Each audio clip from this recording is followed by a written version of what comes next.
Hello दोस्तों। आप सभी का इस आंसर राइटिंग बैच में स्वागत है। इसके अंतर्गत कुछ लोगों ने ऑप्शनल सब्जेक्ट पीएसआईआर के अंतर्गत आंसर राइटिंग की थी, तो हम उनकी कुछ कॉपीज हैं उनको देख लेते हैं। और बेसिकली आंसर राइटिंग में आप स्टार्ट कीजिए। शुरू में हो सकता है कुछ चीजें इसमें आपकी कम हो या कुछ कमियां रह जाए, लेकिन धीरे धीरे चीजें इंप्रूवमेंट होती है। सॉरी। तो इसमें आंसर राइटिंग की कॉपियां देखी गई थी और उसमें काफी अच्छा लिखने का पूरा प्रयास किया गया था। इनको हम देखते हैं पहले कि क्या क्या इसमें अच्छाई है, क्या थोड़ी सी कमियां हैं, उन दोनों चीजों को देखेंगे। एक क्वेश्चन दिया गया था पीएसआईआर में, पेपर फर्स्ट का था, instrumental theory of state. Instrumentalist theory of state आप सभी जानते हैं, नव मार्क्सवादियों का विचार है। एक सबसे बड़ी पहली बात आपको ये पता होना चाहिए हमेशा कि विचार किसका है और किस रेफरेंस में है। नव मार्क्सवादी विचार है और ये है आपका राज्य का करणवादी सिद्धांत बोलते हैं इसको। ठीक है ना। इसका आपको मूल्यांकन करना है। मूल्यांकन का मतलब थोड़ा ये समझिए कि इसको चेक करना है कि क्या ये मूल्यांकन इसका सही था, कितना सही था, और किस तरीके से इसने राज्य की व्याख्या करी ना मार्क्सवादियों के अनुसार, और मार्क्स से कैसे हटके इन्होंने काम किया। रॉल्फ, अब देखो स्टार्टिंग की आपने, ये बात सही है, लेकिन ध्यान रखना स्टार्टिंग में हमेशा जब आपको स्टेट की थ्योरी अगर पूछी जा रही है तो कोशिश करना कि आपने ठीक किया कि राज्य बुजुर्गवा बुजुर्गवा का साधन है, वह अपने स्वहित की पूर्ति हेतु राज्य के नीतियों का निर्माण करता है। तो ये दोनों बात, एक चीज ध्यान रखना, लिखा आपने ठीक है, लेकिन इसको मार्क्सवादी, मार्क्स के राज्य से, मार्क्स के राज्य से राज्य सिद्धांत से तुलना करो, या एक दूसरे से कर सकते हैं। इससे तुलनात्मक, तो आपकी शुरुआत हमेशा तुलनात्मक होनी चाहिए। अगर कोई ऐसी थ्योरी है, स्टेट थ्योरी, कोई जस्टिस की थ्योरी, कोई लिबर्टी की थ्योरी, कोई आपकी अगर मान लो इक्वलिटी की, तो स्टेट, क्योंकि इस थ्योरी के संबंध में अलग अलग आइडियोलॉजी अलग अलग आधार पर इसको एक्सप्लेन करती है। तो ये लिखना है कि जहां उदारवादी राज्य को जन कल्याणकारी मानते हैं, वही मार्क्सवादी के अनुसार राज्य एक शोषण का माध्यम है, जिसे मैं मार्क्स मार्क्स शोषण के लिए उसमें पूंजी, मतलब उसमें शोषण का आधार निजी संपत्ति को मानता है। वहीं रॉल्फ मिलर ने बोला है कि राज्य एक खुद अपने आप में एक इंस्ट्रूमेंट है, और राज्य के अंतर्गत विभिन्न प्रकार के इंस्ट्रूमेंट है जो इसके शोषण के आधार। तो रॉल्फ मिलीलैंड ने इंस्ट्रूमेंट बताए हैं कि डिफरेंट डिफरेंट इंस्ट्रूमेंट है जिसके आधार पर राज्य शोषण करता है। वो पूंजीपतियों के इंस्ट्रूमेंट है, वो सारी चीजें इसमें बतानी। तो तुलनात्मक शुरुआत कर सकते हो आप इसमें। ठीक है। अब देखो, जब भी आप ऑप्शनल का आंसर लिख रहे हो कोशिश करो पॉइंट में, अगर जरूरत नहीं है तब तक मत लिखो। उसको पैराग्राफ बाय लिखोगे तो ठीक रहेगा, या उसको अगर हेडिंग सब हेडिंग देख के लिखोगे तो भी ठीक रहेगा। लेकिन चूंकि 150 शब्दों का क्वेश्चन आए तो उसमें डायरेक्टली आप छोटा पैराग्राफ देकर के तुलना कर सकते हो, अगर जब तक आपको लगता है तब तक। ये वाले चीजों से ऑप्शनल वाले आंसर थोड़ा सा बचे। अगर कोई क्वेश्चन जिसमें मैंडेटरी ये पॉइंट देना, वहीं पर यहाँ पे पॉइंटों को दीजिए। ठीक है। अब आप राज्य के करणवादी सिद्धांत को बताओ। तो मार्क्स के अनुसार राज्य की सारी समस्याएं की जड़ है वर्ग विभाजन के कारण राज्य से अस्तित्व में आया। पर पूंजीपति राज्य वंचित वर्गों पर नियंत्रण करता है। ये सारी चीजें हो गई। उत्पादन के साधनों पर नियंत्रण करता है राज्य। राज्य उपकरण की भांति व्यक्ति की निजी संपत्ति एवं श्रम कौशल नहीं। अब आपने पूरा ये सिद्धांत बता दिया। इस सिद्धांत के अंतर्गत वो इंस्ट्रूमेंट नहीं बताए जिनके आधार पर राज्य मुख्य रूप से नियंत्रण करता है। तो देखो इसमें वो है, जैसे इंस्ट्रूमेंट होंगे आपके, जैसे नौकरशाही, पुलिस, सिविल सोसाइटी, इनके माध्यम से राज्य शोषण कर, इनके माध्यम। और इसने कहा है कि राज्य कभी भी जन कल्याणकारी नहीं हो सकता।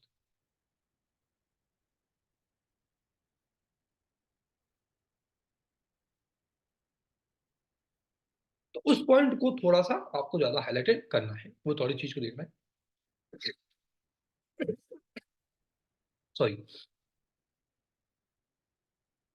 देखो ये वाले सिद्धांत नम इंस्ट्रूमेंटल थ्योरी में नहीं लगेंगे। ये मार्क्सवादी अगर स्टेट पूछेगा तो वहां पर आपको देना है। ठीक है। मार्क्स के अनुसार राज्य शोषण की जड़ है जिनके कारण सारी विसंगति उत्पन्न हुई है, जिसके कारण देखो ये लाइन भी आपको इससे बचना है। यहाँ आपको न मार्क्सवादी राज्य की व्याख्या करनी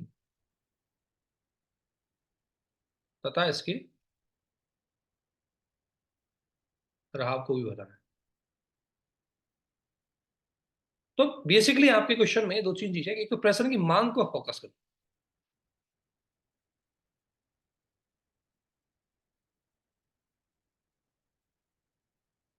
तुलनात्मक करो,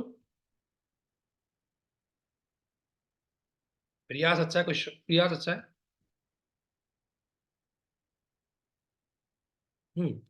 प्रश्न को समझने का प्रयास क्या।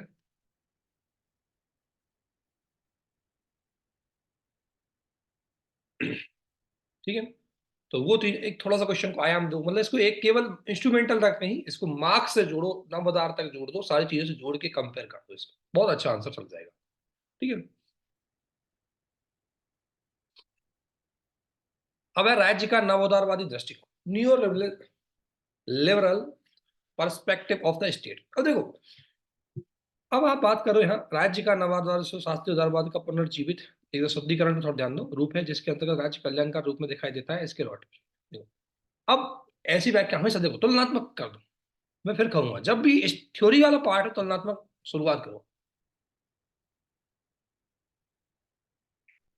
भाई की तुलनात्मक शुरुआत का मतलब है कि जो शास्त्र जन कल्याणकारी राज्य आया, उसके उसकी जो कमियां हुई, उसके पास जो मार्क्सवादी राज्य आए या डिक्टेटर, मतलब ये बता सकते हो तो कि जो जर्मनी में और इटली में जो डिक्टेटरशिप स्टेट आई, इनके बाद लोकतंत्र और जो स्वतंत्रता के अधिकार सीमित हुए, इसके परिणाम स्वरूप मुख्य रूप से राज्य का, मुख्य रूप से जिसके अंदर परिणाम स्वरूप राज्य का आपका नव उदारवादी दृष्टिकोण आया। ठीक है, थोड़ा तुलना था इसके अंदर राज्य के कंकरेंट स्वरूप की उत्पन्न हुई, और इसके प्रमुख समाज रॉबर्ट नॉजिक हैक्स। देखो, अब ये गलत लिखा है, देखो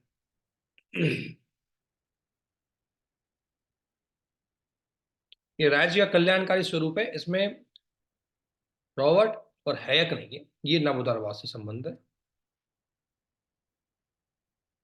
ठीक है, तो ये चीज थोड़ी छोटी छोटी गलती है, देख लेना। नवोदारवादी कल्याणकारी राज्य की कल्याणकारी के जो समर्थक थे वो अलग थे, और नवोदारवाद के अलग है। बेंथम है आपके, वो नव कल्याणकारी राज्य के थे आपके, ईगल बेंथम, और आपके मिल भी सपोर्ट करता है जैसे वेलफेयर स्टेट के बारे में। तो वो अलग बात है, तो हमेशा एक शुरुआत आपको थोड़ी तुलनात्मक करनी है और थोड़ा सही शुरुआत करें इस कि जहां शुरू कर सकते हैं कि जहां पर उदार नव जहां पर कल्याणकारी राज्य है वो राज्य की बात करते हैं, वही मार्क्सवादी राज्य को शोषणकारी मानता है। तो इस प्रकार बढ़ते हुए तानाशाही राज्य, कल्याण का राज्य की तानाशाही के परिणाम स्वरूप व्यक्ति की स्वतंत्रता और व्यक्ति के अधिकारों को महत्व देते हुए नवोदारवादियों के द्वारा राज्य की व्याख्या की गई थी, है ना। अब नवोदारवादी राज्य की व्याख्या करते हैं, उसकी व्याख्या हैक ने अपनी पुस्तक रास्ता में कल्याण का राज्य की आलोचना करी। ठीक है ना, ये हो गया। अब देखो, ये आप लिख लो ठीक है, स्वतंत्रता को तथा स्वीकार करा, लेकिन माइकल सेटल को इसको चुनौती दी गई, ये आपने निष्कर्ष में लिखा है। ये निष्कर्ष में, हाँ ये निष्कर्ष ठीक है, आपका निष्कर्ष तो ठीक है। ठीक है, निष्कर्ष अच्छा है आपका। अब इसमें देखो, नवोदारवाद की जब आप बात करें, नवोदारवाद की व्यवस्था होगा। पहली बात, ये स्वतंत्रता का समर्थन करता है।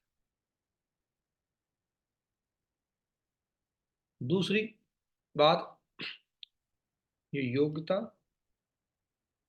एवं क्षमता को महत्व देता है। प्रगतिशील कराधान का विरोध करता है।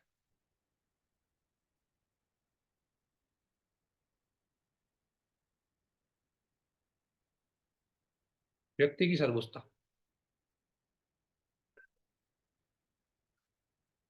संवैधानिक शासन, और इसी में आपको हैक, माइकल सैंडल, जो हैक और आपका जो और है ये दो तीन, हैक है, रॉबर्ट नॉजिक है ना, इनके अंतर्गत थोड़ा सा इनको कोट करते हुए इनका आंसर दे दीजिए। तो ये कीवर्ड आपको यूज करने हैं। जब तक आप इन कीवर्ड को यूज नहीं करोगे तब तक आपकी चीज नहीं होगी। ये बात सही है, आपने पूंजीवाद पर जोर समर्थन लॉजिक ने जी संपत्ति क्षमता को, वो बिल्कुल सही बात है, लेकिन इस तरीके से प्रेजेंट करो, अच्छा है कंटेंट, अच्छा है, आपको प्रेजेंटेशन थोड़ा सा ठीक ठाक करो। ठीक है, तो इस प्रश्न में प्रयास ये है, विषय वस्तु तो ठीक है आपकी। ठीक है, प्रस्तुतिकरण में सुधार करो। निष्कर्ष अच्छा है। निष्कर्ष यही है कि सही आपने समतावादियों से और आपने समुदायवादियों से इनकी तुलना कर दी, लेकिन एक बात ध्यान रखना, आज भी नव उदारवाद 1991 के बाद ज्यादा प्रासंगिक हो चुका है। निष्कर्ष अच्छा है। हम्म, और शुरुआत तुलनात्मक करने का प्रयास। ठीक है।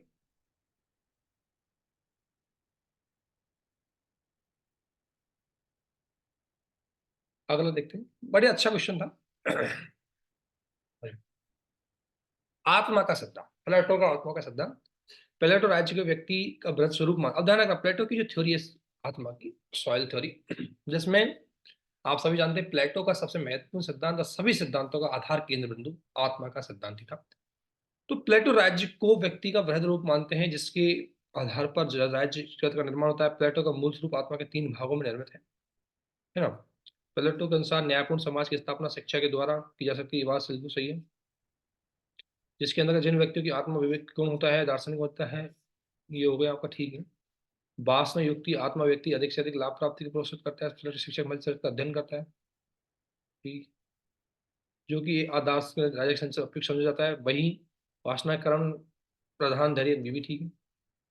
न्यायपूर्ण समाज मतलब विवेक प्रधान दार्शनिक राजा, ठीक है, ठीक है, ठीक। आपने इसमें क्वेश्चन को लिखने की बहुत बढ़िया प्रयास किया, जो ठीक है ना। अब जब आप लिख रहे हो तो रिपब्लिक से इसको स्टार्ट कर सकते हो, रिपब्लिक से शुरुआत कर सकते हो, तथा प्लेटो के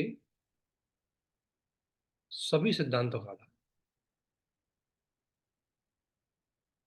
आत्मा का सिद्धांत है, जो जिसका उद्देश्य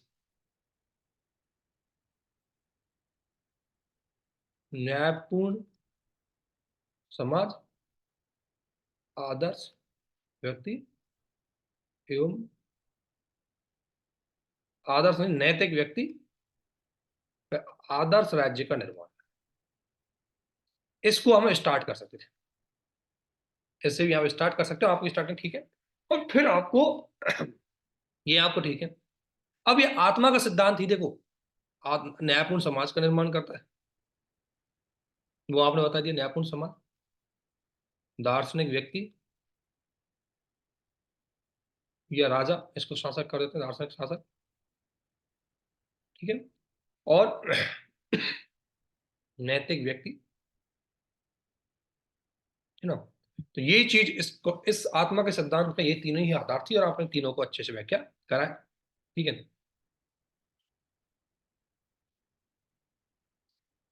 तो आत्मा के आधार पर ही प्लेटो मुख्य रूप से सिद्धांतों का पालन करता है, और मुख्य रूप से व्यक्ति का निर्माण, समाज का निर्माण और आदर्श राज्य का निर्माण, न्यायपूर्ण समाज, शिक्षा, प्लेटो के हर सिद्धांत का केंद्र बिंदु, सैमवाद का सिद्धांत, सबका केंद्र बिंदु उनकी आत्मा का सिद्धांत था। तो उन सभी को इसमें घुमाइए और सभी को जोड़ दीजिए, बस आपका आंसर सही हो जाएगा और अच्छे नंबर आ जाएंगे। उनको ऐड कर दो साम्यवादी सिद्धांत को, ठीक है। और थोड़ा कोशिश करो इसको वर्तमान से कनेक्ट कर सकते हो,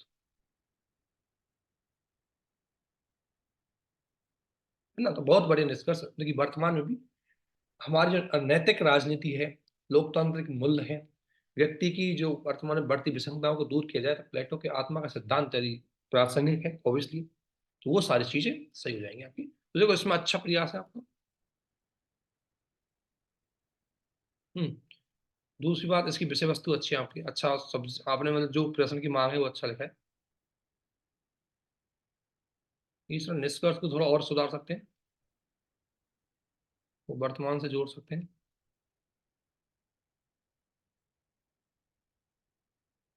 हम्म।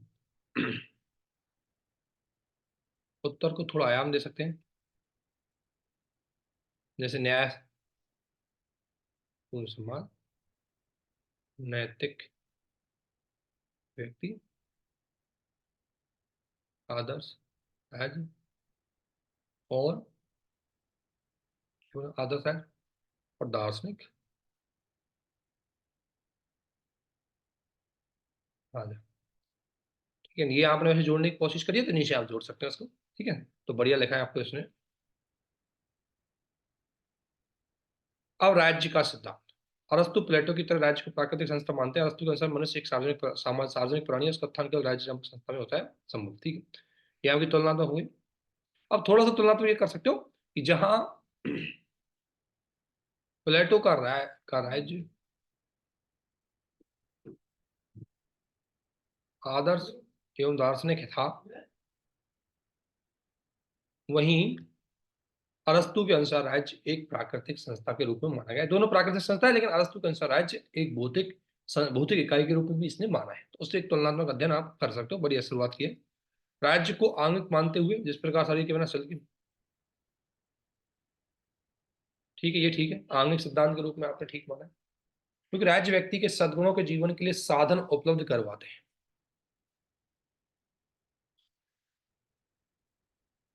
ठीक है नहीं, अरस्तु परिवार की तरह मानते हैं, ठीक है, यहां तक मैं मानता हूं आपको,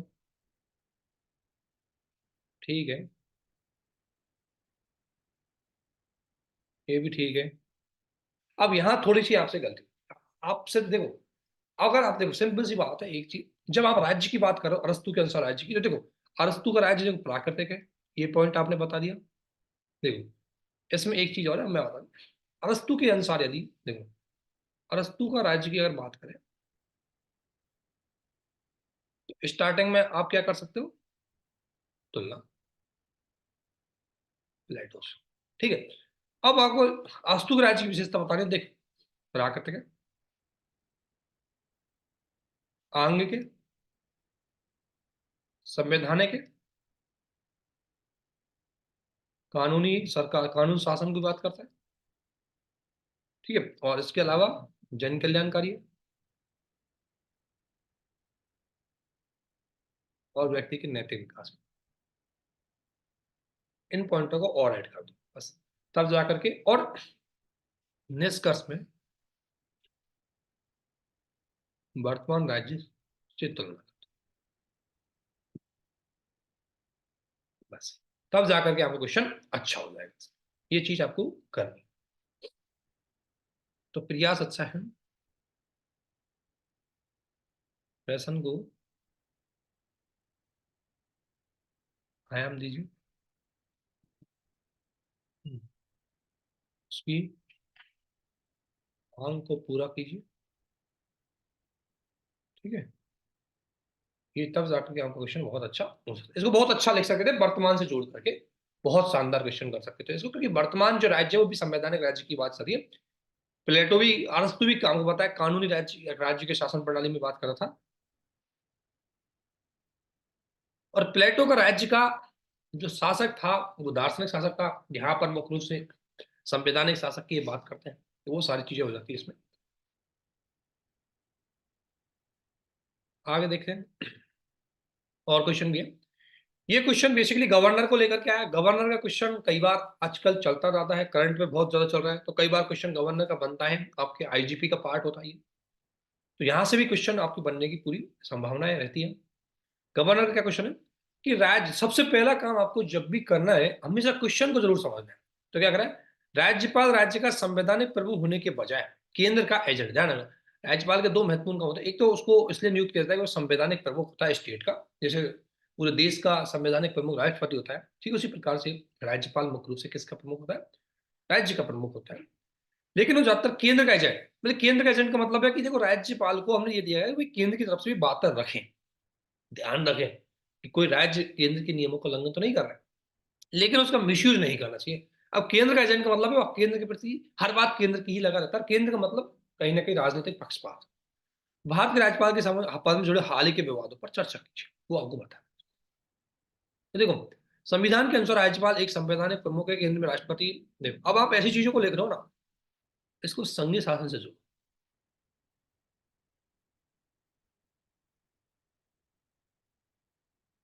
भाई राज्यपाल क्यों आया, अगर हमारे यहाँ संघीय शासन नहीं होता तो राज्यपाल का ज्यादा बनता नहीं। तो संघीय शासन के अंतर्गत द्विस्तरीय शासन व्यवस्था है, जिसमें संघ का प्रधान राष्ट्रपति और राज्य का प्रधान राज्यपाल होता है, जिसमें राज्यपाल को राज्य का संविधान, परंतु व्यवहारिक रूप से कुछ उदाहरण ऐसे देखे गए जिसमें राज्यपाल की भूमिका एजेंट के रूप में ज्यादा दिखाई देती है। जिस उस तरीके से आप इसको लिख सकते हैं। अब अगला पूछा है हाल ही के बाद, और राज्यपाल के पद के विवाद क्या है। एक तो राज्यपाल के पद का पहला विवाद है नियुक्ति। विवाद देखो, विवाद नियुक्ति नहीं, विवाद ये हो गया, आपने लिख दिया नियुक्ति हो गया, ठीक है, ये आप लिख दिया। ये महत्व नहीं लिखना है आपको, विवाद लिखना है। ये ठीक है, 3 से 7 राजमंडल समिति नहीं। देखो अब उसमें आपको बता दो, to the point direct answer तक पहुंचने के लिए क्या करना है। आपने प्रश्न की पूरी मांग को थोड़ा सा इसमें डाइवर्ट कर दिया। ये नहीं, उसने विवाद पूछा, विवाद का आधार क्या। देखो ये बात सही है कि राज्यपाल विवाद का आधार मैं बताऊंगा आपको। राज्यपाल के जो विवाद है वो है, एक तो अनुच्छेद 200 और 201,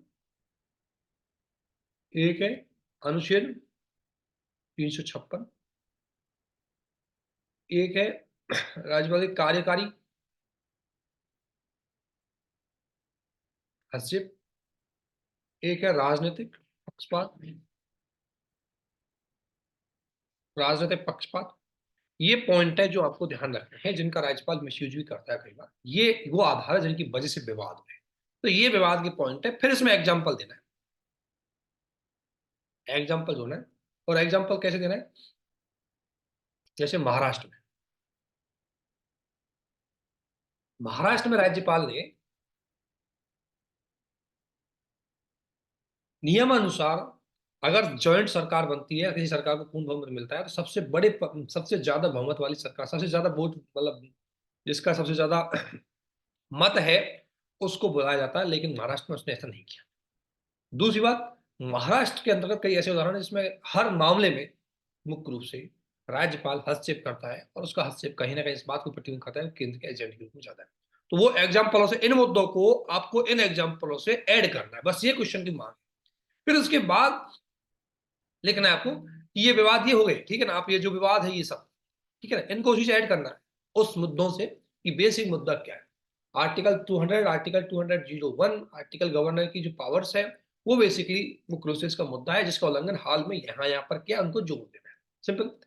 इसके बाद आपको आना है कि राज्यपाल के संवैधानिक कर्तव्य, कि राज्यपाल का संवैधानिक कर्तव्य ये होता है।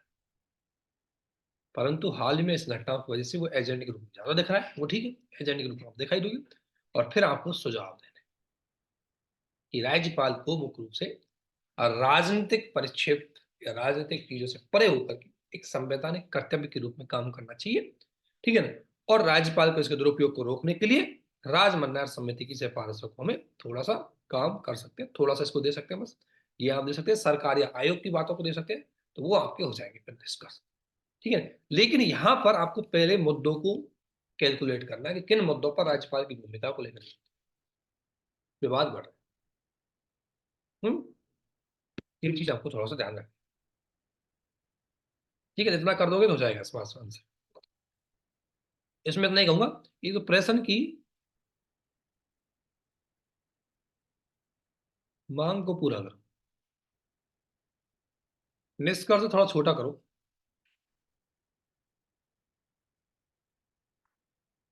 ना। बाकी विषय वस्तु मतलब लिखने का प्रयास अच्छा है।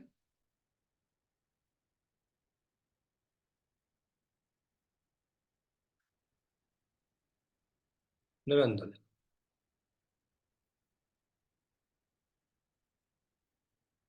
ठीक।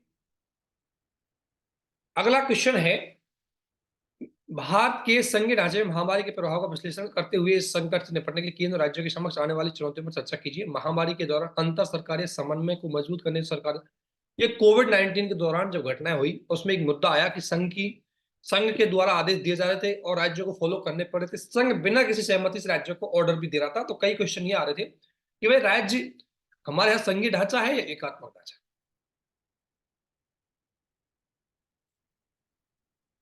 तो वो सारी चीजें यहाँ पर बन रही है। जैसे कोविड-19 में संघीय ढांचे में आए परिवर्तन, केंद्र राज्य परस्पर समझने की काम करना शुरू किया। ये बात ठीक है, ये पॉइंट डालूंगा, ठीक है, ठीक है। संवैधानिक रूप से वित्त सरकार का केंद्र राज्यों के बीच में राजस्व विभाजन है, लेकिन महामारी के दौरान सरकार ने अनेक सहायताकारी परियोजनाओं को, इसकी शुरुआत एक तरह से और कर सकते हो। जब भी ऐसा क्वेश्चन है कि देखो, भारतीय संवैधानिक ढांचे, सिद्धांत वे व्यवहार पर आधारित होता है,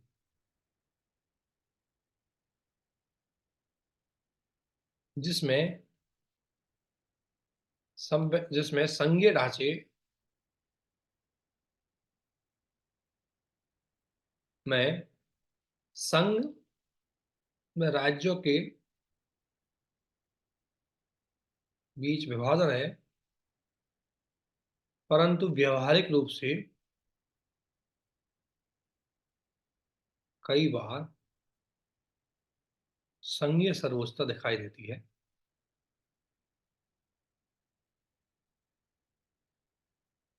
जैसे ही कोविड-19, मतलब हमारा संविधान ज्यादातर सिद्धांत और व्यवहार, यानी व्यवहार ज्यादा चलता है।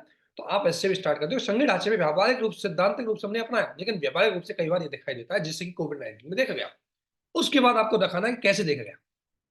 संवैधानिक रूप से संघ वित्तीय विषय आ गए आपके, ये बात पॉइंट हो गई बिल्कुल, ठीक है। फिर कानूनी विषय आ गए आपके। अब एक एक मुद्दों को लीजिए, एक पैराग्राफ में वित्तीय विषय ले दिया आपने, दूसरे में आपको कानूनी प्रावधान ले लिए, ठीक है, ये कानूनी या प्रशासनिक, ठीक है, ये हो गया आपका। लगता है क्वेश्चन पूरा नहीं लिखा, मुझे लगता है, या तो कोई पेज आपसे मिस हो गया या क्वेश्चन पूरा नहीं। देखो, इसको क्वेश्चन को लिखना कैसे मैं बताता हूँ। इंट्रो,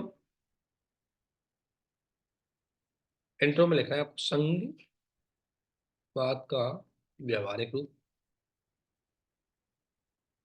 ठीक है। मेन बॉडी में लिखना है आपको, सॉरी, कोविड-19 का असंघीय ढांचे पे प्रभाव। तो देखो, वित्तीय विषय, इसमें आपने स्टार्ट की विधायक, कार्यकारी, कार्यकारी में आपने देखा होगा आर्टिकल 365 के अंतर्गत आदेश, संघ सरकार आदेश पारित करती थी, राज्यों को मान्य पड़ते थे। कार्यकारी, विधि, वित्तीय और संस्थागत। प्रधानमंत्री ही सब कुछ कर रहा था, सीएम्स की ज्यादा चल रही थी। प्रधानमंत्री मुख्य रूप से बैठकें ले रहा था, प्रधानमंत्री डिसीजन सुना रहा था। तो संस्थागत रूप से भी संघीय ढांचा एकात्मक में कन्वर्ट हो चुका। फिर इसके बाद लिखना है कि इस आधार पर थोड़ी सीमाएं बतानी है इसकी, भाई ये इस आधार पर तो संघीय ढांचा हमारा एकात्मक हो गया। लेकिन निष्कर्ष में लिखना है, निष्कर्ष में, निष्कर्ष में आपको लिखना है कि भारतीय संघीय ढांचा राष्ट्रीय हितों पर आधारित है। किस पे है? राष्ट्रीय हितों पर। और चूंकि कोविड-19 में राष्ट्रीय हित इसी चीज में निहित थे, इसलिए हमारे द्वारा ऐसा किया गया था। वो चीज आपको ऐड करते हैं। भारत में संघात्मक ढांचा है वो राष्ट्रीय हितों पर, ठीक है, वो चीज आपको दिखाना है। तो बेसिकली इस आधार पर करोगे तो अच्छा है, ठीक है ना। तो ये आप लगोगे देखना, क्वेश्चन मुझे लगता है कि यहाँ पे थोड़ा अधूरा रह गया था, इसको एक बार चेक करना। कुछ नहीं, कभी भी आपको बस क्वेश्चन की डिमांड है, उसके आधार पर ही क्वेश्चन को पूरा करने की कोशिश करना है। तो आज के लिए इतना ही। आप सभी को हमारे साथ बने रहने के लिए बहुत बहुत धन्यवाद। Thank you.